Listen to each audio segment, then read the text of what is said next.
ఇప్పుడు నా ఉద్దేశం ఏంటంటే క్రాంతి గారు, కేవలం హిందువుల వల్లే భారతదేశం డెవలప్ అయిందంటే మీరు ఒప్పుకుంటారా? మీరు చెప్పండి, ఒప్పుకుంటారా? అర్థం కాల. కేవలం హిందువుల వల్లే, హిందువులు అనొద్దు, ఒక హిందూ మతం వల్లే భారతదేశం డెవలప్ అయిందంటే ఒప్పుకుంటారా? నేనైతే ఒప్పుకోను. ఎందుకంటే అందరూ కలిసి భారతదేశాన్ని డెవలప్ చేసుకుంటున్నాం. We are all Indians.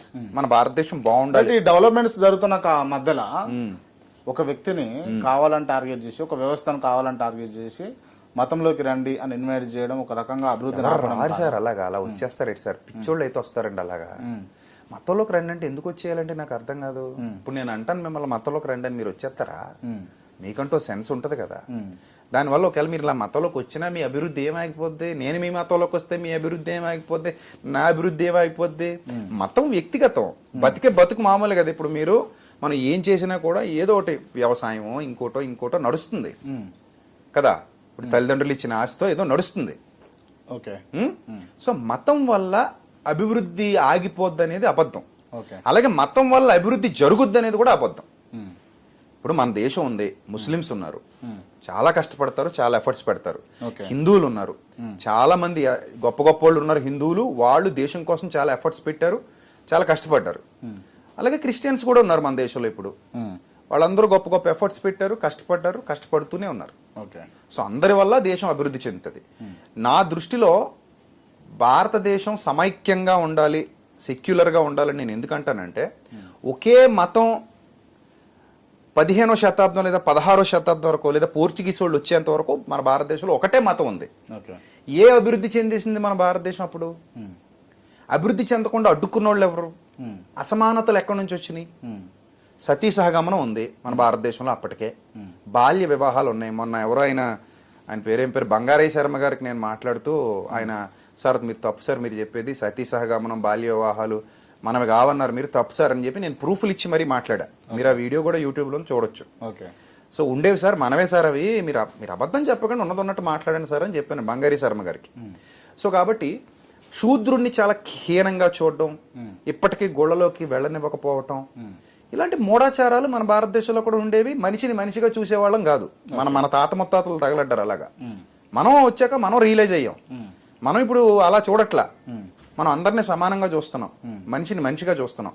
కానీ మన తాత ముత్తాతలకి ఈ జ్ఞానం చెప్పేటోడు ఎవడో లేడు ఇక్కడ.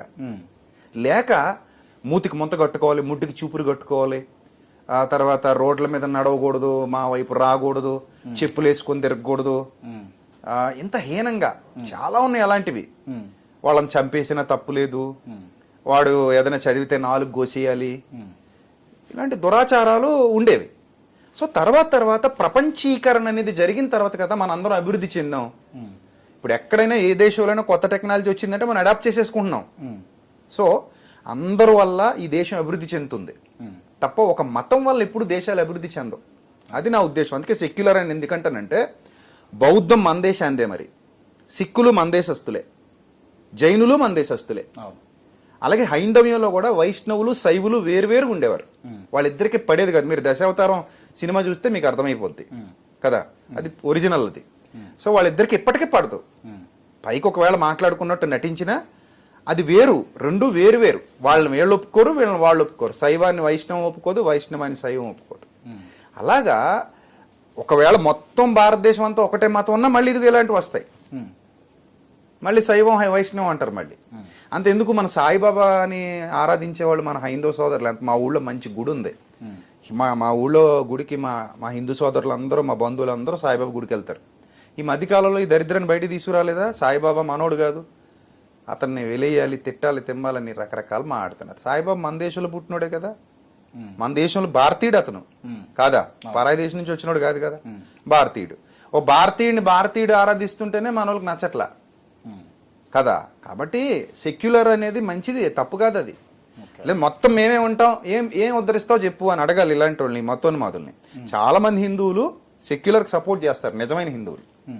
ఎందుకంటే వాళ్ళకి తెలుసు ఒక అబ్దుల్ కలాం ఏం చేశాడో తెలుసు దేశానికి, ఇంకా చాలా మంది అంబేద్కర్ లాంటి మహానుభావులు ఏం చేశారో తెలుసు దేశానికి.